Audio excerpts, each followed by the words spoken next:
Well, the biggest challenge for the cable industry was to be deregulated so that it could provide more channels. That's the only way they could compete.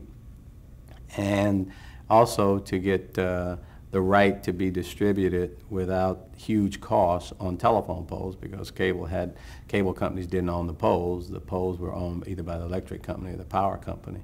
So in order for cable to get distributed, it had to attach itself to these poles.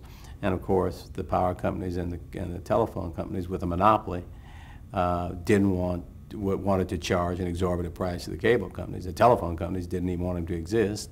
And so the industry had to overcome regulation in terms of its means of getting distributed via the telephone poles, had to overcome regulation in being able to provide more programming, getting access to programming so they can compete with over-the-air television.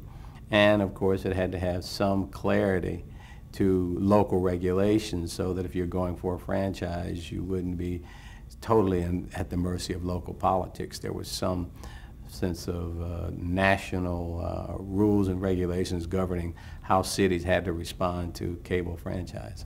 The broadcast networks were totally opposed to cable. They basically had a monopoly on television. Most broadcasters didn't own cable, although a few did, but they basically saw it as competition.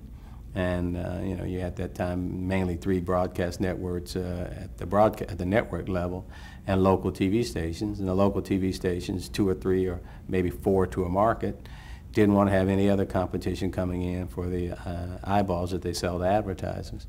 And so they did everything they could from a regulatory standpoint, political standpoint, both at the FCC and on Capitol Hill, to basically kill cable.